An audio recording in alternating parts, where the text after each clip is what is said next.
ಏನಂದರೆ ಒಂದು ವೀಡಿಯೋ ಫೋಟೋಗೆ ಆನೆ ಒಂದು ಸತಿ ಹೊಡಿತು ಅಂದರೆ ಅದು ಐಪ್ ಕ್ರಿಯೇಟು ಅಂತಲೇ ಅರ್ಥ.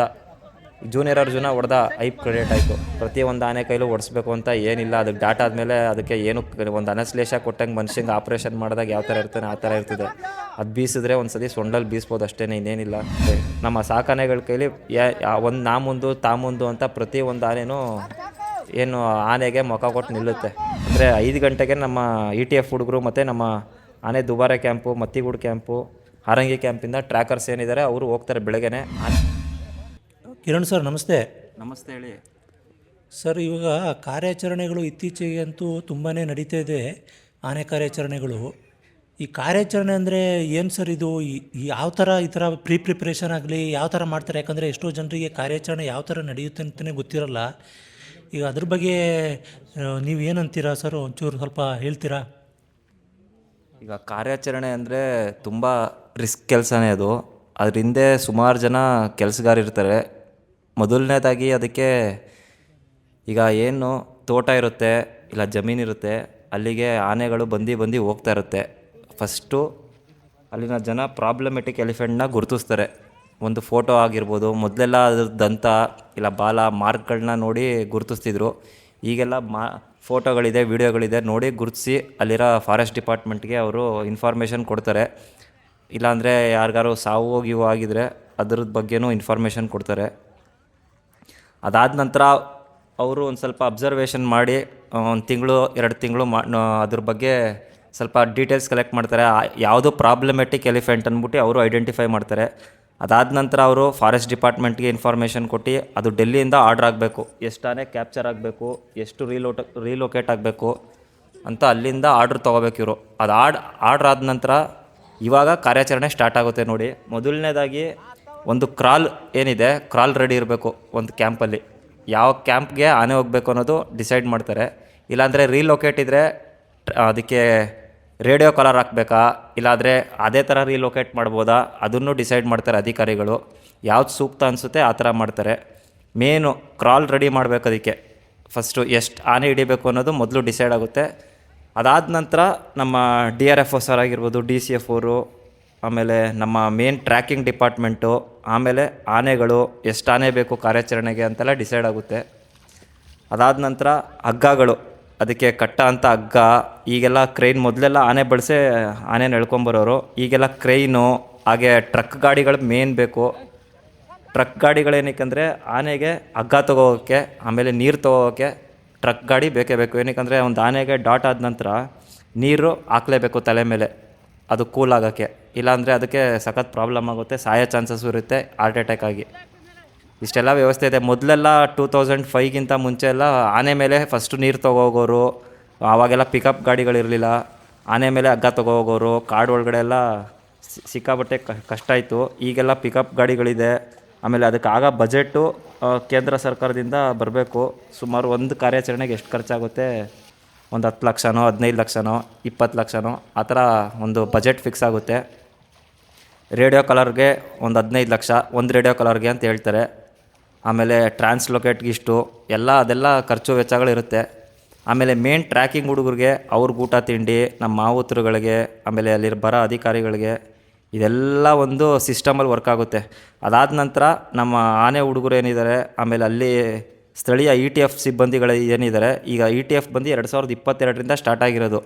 ಜಾಸ್ತಿ ಯಾವಾಗ ಹ್ಯೂಮನ್ ಮತ್ತು ಆ್ಯನಿಮಲ್ ಮತ್ತು ಹ್ಯೂಮನ್ ಕಾನ್ಫ್ಲಿಕ್ಟ್ ಆಯಿತು, ಆವಾಗಿಂದ ನಮ್ಮ ETF LTF ಎಲ್ಲ ರಚನೆ ಆಗಿದ್ದು.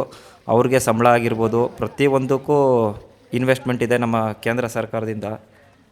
ಅದಾದ ನಂತರ ಅವರು ಟ್ರ್ಯಾಕ್ ಮಾಡ್ತಾರೆ, 1 ದಿನ 2 ದಿನ ಟ್ರ್ಯಾಕ್ ಮಾಡ್ತಾರೆ ಪ್ರಾಬ್ಲಮೆಟಿಕ್ ಎಲಿಫೆಂಟ್ನ. ಅದನ್ನ ಗುರುತಿಸಿ ಈಗ ನೋಡಿ ಅವರು ಕಾಡು ಒಳಗಡೆ ಹೋಗಬೇಕು. ಈಗ ಮೊನ್ನೆ ನಡೆದಂಥ ನಮ್ಮ ರಾಮನಗರ ಕಾಡಲ್ಲಿ ಎಷ್ಟು ಮುಳ್ಳು ಕಾಡಿದೆ, ಸಕಲೇಶ್ಪುರ ಆಗಿರ್ಬೋದು, ಅಲ್ಲೆಲ್ಲ ಎಲ್ಲ ಕಡೆ CCTV ಇದೆ. ಆಮೇಲೆ ಟ್ರ್ಯಾಕಿಂಗ್ ಮಾಡ್ತಾರೆ.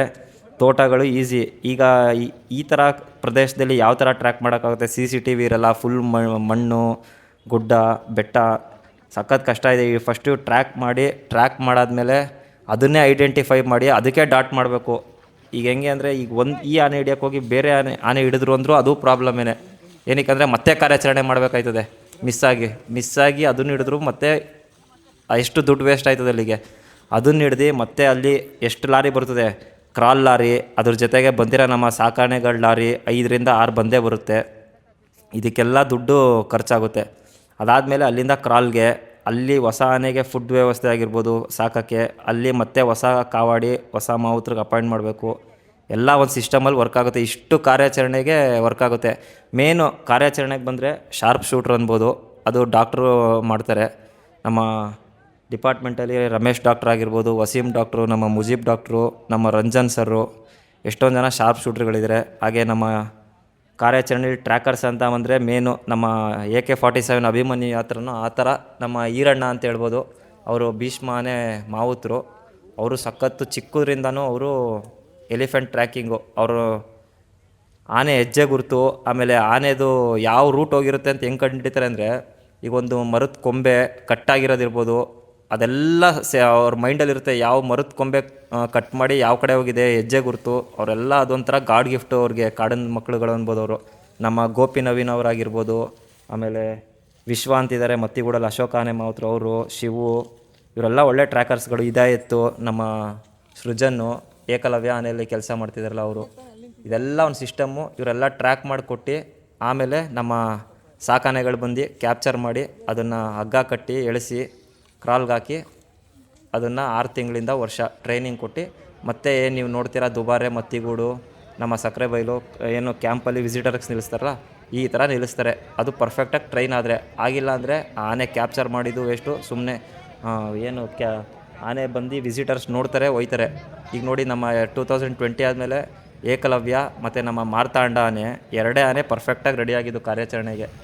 ಸುಮಾರು ಒಂದು 20 ಆನೆ ಹಿಡಿದ್ರು. ನಮ್ಮ ಕರಡಿ ಹಿಡಿದ್ರು, ಮೌಂಟೇನ್ ಹಿಡಿದ್ರು, ಆಮೇಲೆ ಸೀಗೆಗುಡ್ಡ ಹಿಡಿದ್ರು, ಸಾರಥಿ ಹಿಡಿದ್ರು. ಇದೆಲ್ಲ ಈಗ ವಿಕ್ರಾಂತ್ ಹಿಡಿದ್ರು. ಎಲ್ಲ ಕ್ಯಾಂಪಲ್ಲೇ ಇದೆ, ಇನ್ನೂ ಕಾರ್ಯಾಚರಣೆಗೆ ಬಂದಿಲ್ಲ. ಈಗ ನೋಡಿ ನಮ್ಮ ಸಕ್ಕರೆ ಬೈಲಲ್ಲಿ ಭೀಷ್ಮ ಅಂತ ಒಂದು ಆನೆ ಹಿಡಿದಿದ್ದಾರೆ. ಅದು ಸಗದಾಗಿ ರೆಡಿ ಆಗಿಬಿಡ್ತು. ಬರೀ 6 ತಿಂಗಳಿಗೆ ರೆಡಿ ಆಗಿಬಿಟ್ಟು 2ನೇ 3ನೇ ಕಾರ್ಯಾಚರಣೆ ಈಗ ಬಾಳೆಹೊನ್ನೂರಲ್ಲಿ ಮಾಡ್ತಾಯಿದೆ. ಆ ಥರ ಕಷ್ಟ ಇದೆ ಒಂದು ಆನೆ ಕಾರ್ಯಾಚರಣೆಯಿಂದ. ಸುಮಾರು ಜನ, ಹೆಚ್ಚು ಕಮ್ಮಿ 150-200 ಜನದ್ದು ಕೆಲಸ ಇರುತ್ತೆ ಅದರಲ್ಲಿ. ಈಗ ನೋಡಿದವರು ಸುಮ್ಮನೆ ಹೇಳ್ಬಿಡ್ಬೋದು, ಏನು ಹಿಂಗೆ ಮಾಡಿಬಿಟ್ರು, ಇಷ್ಟು ಈಸಿನ ಆನೆ ಕಾರ್ಯಾಚರಣೆ ಅಂತ. ಎಷ್ಟು ಟಫ್ ಇರುತ್ತೆ ಅಂದರೆ ಕೆಲವೊಂದು ಟೈಮು ಸಾವು ನೋವಾಗೋ ಚಾನ್ಸಸ್ಸು ಇರುತ್ತೆ.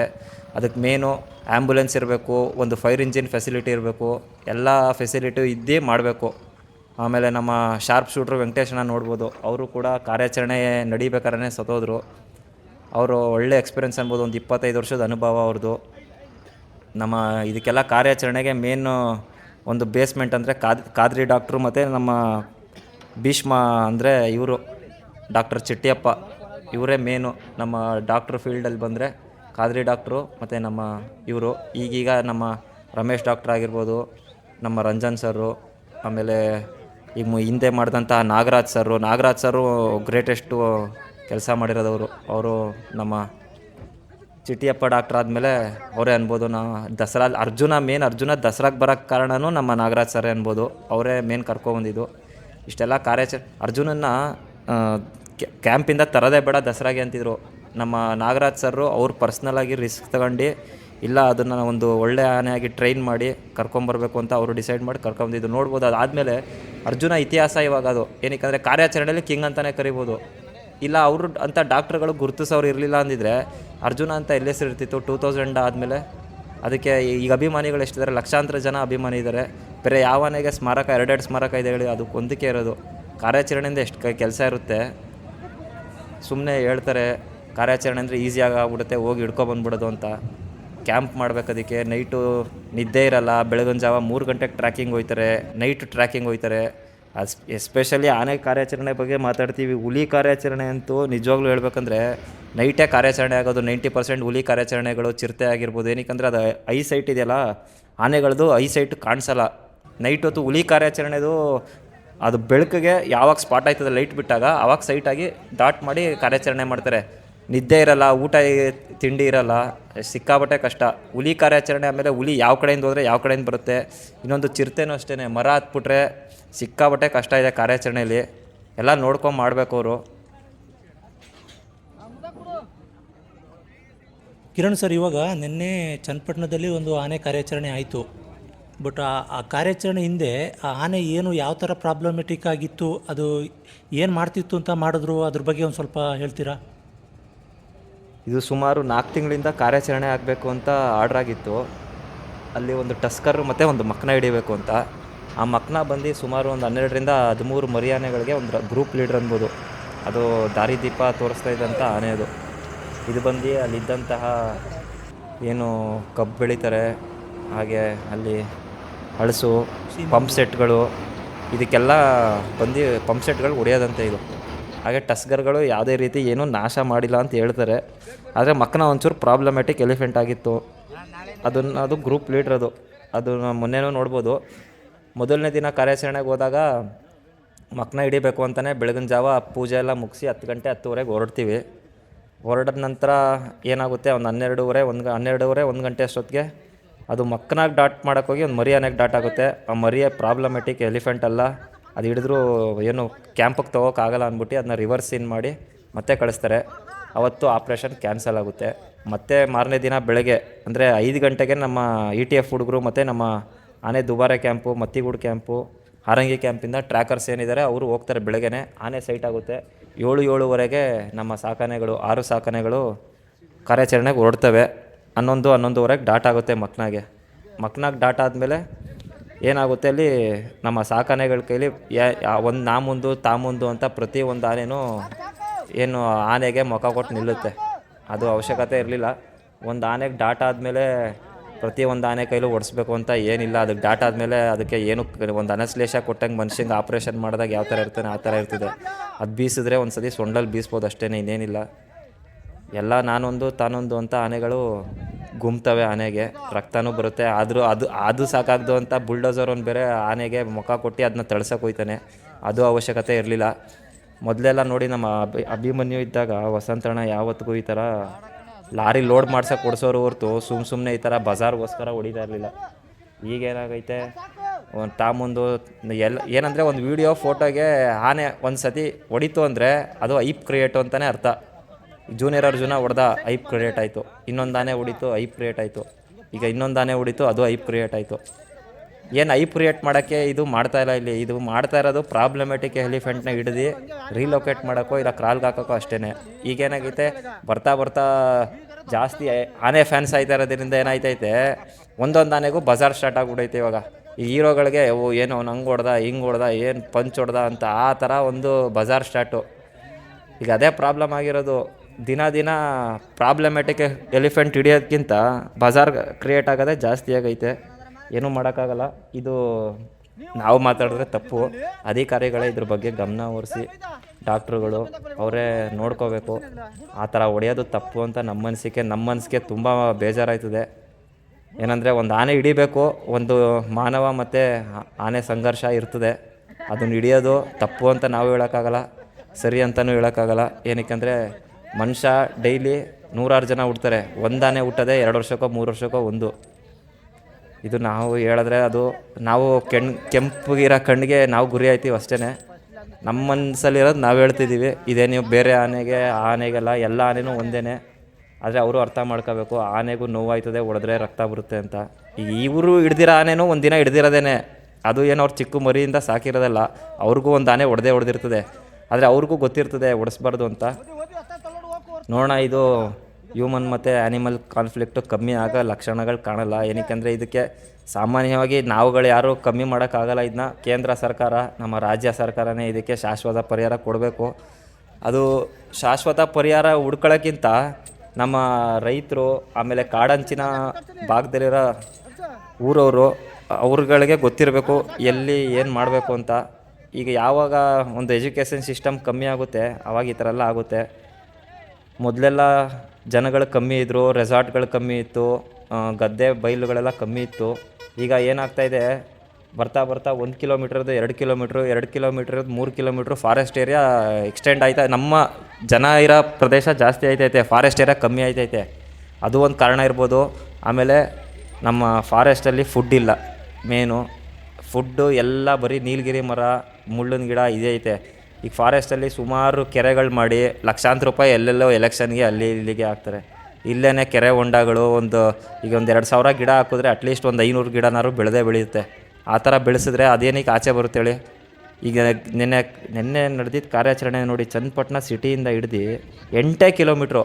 ಅದೇನು ಸಿಟಿಗೆ ಬಂದಿಲ್ಲ, ಅದು ಬಂದಿರೋದೇ ತೋಟಕ್ಕೆ. ಏನಕ್ಕೆ ಬಂದೈತೆ, ಅದು ಕಬ್ಬು ತಿನ್ನೋಕ್ಕೋ ಇಲ್ಲ ಹಳಸು ತಿನ್ನೋಕ್ಕೋ ಬಂದೈತೆ. ಸಿಟಿಗೆ ಬರ್ಬೋದಲ್ವ ಅದು, ಸಿಟಿಗೆ ಯಾಕೆ ಬರಲ್ಲ ಅದು? ಅದಕ್ಕೂ ಗೊತ್ತು ಬಂದರೆ ಎಫೆಕ್ಟ್ ಅದಕ್ಕೂ ಪ್ರಾಬ್ಲಮ್ ಆಯ್ತದೆ ಅಂತ. ಅದು ಕಾಡಲ್ಲಿ ಇರೋಕ್ಕೆ ಇಷ್ಟಪಡ್ತದೆ, ಅದೇನು ಬಂದು ಇಲ್ಲಿ ಇದು ಮಾಡೋಕ್ಕೆ, ಅದು ಊಟ ಮಾಡ್ಕೊಂಡು ಏನು ಬೆಳೆ ನಾಶ ಅಂತಾರೆ ಹೊಟ್ಟೋಗುತ್ತದು ವಾಪಸ್ಸು. ಅದೇನು ಆ ಥರ ಅಲ್ಲ. ಈಗ ರೈತರಿಗೂ ಕಷ್ಟನೇ, ಏನಕ್ಕಂದರೆ ಅವರು ಸಾಲ ಸೋಲ ಲಕ್ಷಾಂತರ ರೂಪಾಯಿ ಮಾಡಿ ಹಾಕಿರ್ತಾರೆ. ಇದಕ್ಕೆ ಗೌರ್ಮೆಂಟೇ ಶಾಶ್ವತ ಪರಿಹಾರ ಕೊಡಬೇಕು, ಇಲ್ಲಾಂದರೆ ರೈಲ್ವೆ ಬ್ಯಾರಿಗೇಟ್ ಹಾಕಿ ಅದನ್ನು ಇದು ಮಾಡಬೇಕು, ಏನೋ ಪರಿಹಾರ ಮಾಡಿಕೊಡ್ಬೇಕು. ಆಯಿತು, ಇವಾಗ ರೈಲ್ವೆ ಬ್ಯಾರಿಗೇಟ್ ಹಾಕಿ ಮಾಡಿಕೊಡ್ತಾರೆ ಅಂತಲೇ ಅಂದ್ಕೊಳ್ಳಿ. ಈಗ ನಮ್ಮ ರೈತರಿಗೊಂದು ಪರಿಹಾರ ಕೊಟ್ಟಂಗಾಗುತ್ತೆ. ಬಟ್ ಈಗ ಅಲ್ಲಿ ನೋಡ್ದಂಗೆ ನಾವು ಅಲ್ಲಿ ಕಾಡಲ್ಲಿ ಅಲ್ಲಿ ಏನೂ ಇಲ್ಲ, ಒಂದು ಹಸಿರನ್ನೋದೇ ಕಾಣ್ತಾ ಇಲ್ಲ ಅಲ್ಲಿ. ಹಾಗಿರುವಾಗ ಕಾಡೊಳಗಡೆ ಆನೆಗಳು ತಾನೇ ಹಿಂಗೆ ಬದುಕೋಕ್ಕೆ ಸಾಧ್ಯ ಹೇಳಿ? ನಿಮ್ಗೆ ಹೇಳಿದ್ನಲ್ಲ ಅದೇನೇ, ಈಗ ಹೊಂಡಗಳು ಮಾಡಬೇಕು, ಕೆರೆಗಳು ಮಾಡಬೇಕು. ಎಲೆಕ್ಷನ್ಗೆ ಕೋಟಿ 500 ಕೋಟಿ 600 ಕೋಟಿ ಖರ್ಚು ಮಾಡ್ತಾರೆ, ಒಂದು 20 ಕೋಟಿ ಕೊಟ್ಟು ಹೊಂಡ ಮಾಡೋಕ್ಕಾಗಲ್ವಾ? ಅದಾದಮೇಲೆ ಬೆಳೆ ಏನೊಂದು ಮರ 200 ರೂಪಾಯಿ 250 ರೂಪಾಯಿ ಬೀಳುತ್ತೆ. ಇದು ಯಾವುದೋ ಹಲಸಿನ ಮರ ಆಗಿರ್ಬೋದು, ಬೇರೆ ಅದು ತಿನ್ನೋಂಥ ಮರಗಳು. ಈಗ 2000 ಮರ ಹಾಕಿದ್ರೆ ಒಂದು 500 ಗಿಡನಾರು ಬೆಳೆದೇ ಬೀಳುತ್ತೆ. ಒಂದು ಪ್ರಾಜೆಕ್ಟ್ ಇವಾಗ ಹಮ್ಮಿಕೊಂಡ್ರೆ ಅವರು ಒಂದು 2 ವರ್ಷಕ್ಕೆಲ್ಲ ಮರ ಬೆಳೆದು ಬಿಡುತ್ತೆ. ಅದು 2 ವರ್ಷ ಸಾಕು, ಅದು ತಿಳ್ಕೊಂಡು ಆರಾಮಾಗಿರುತ್ತೆ. ಏನು ಅದಕ್ಕಿಂತ ಇನ್ನೇನು ಬೇಕು? 100 ಕೋಟಿಲೆಲ್ಲ ಇದು ಮಾಡ್ಬೋದು ಇವರು. ಆದರೆ ಏನು ಗೊತ್ತಾ, ಗಮನ ಹರಿಸಲ್ಲ ಇದ್ರ ಬಗ್ಗೆ. ವೈಲ್ಡ್ ಲೈಫ್ ಅಂದರೆ ಒಂದು ಸಲ ನೆಗ್ಲಿಜೆನ್ಸಿ. ನಮ್ಮ ಫಾರೆಸ್ಟ್ ಡಿಪಾರ್ಟ್ಮೆಂಟವರು ಸಖತ್ ಕಷ್ಟಪಡ್ತಾರೆ. ಇದು ನಮ್ಮ ರಾಜಕಾರಣಿಗಳು ಬೆಳೆಯೋಕ್ಕೋಸ್ಕರ ಅವರು ಬೇರೆ ಕಡೆ ಮಾಡ್ತಾರೆ, ಮಲ್ಟಿಪ್ಲೆಕ್ಸ್ ಕಾಂಪ್ಲೆಕ್ಸ್ಗಳು, ಸಿನಿಮಾ ಥಿಯೇಟ್ರು, ಆಮೇಲೆ ಬಿಲ್ಡಿಂಗ್ಗಳು ಮಾಡ್ತಾರೆ. ಇದ್ರ ಬಗ್ಗೆ ಗಮನ ಕೊಡೋರು ಯಾರು?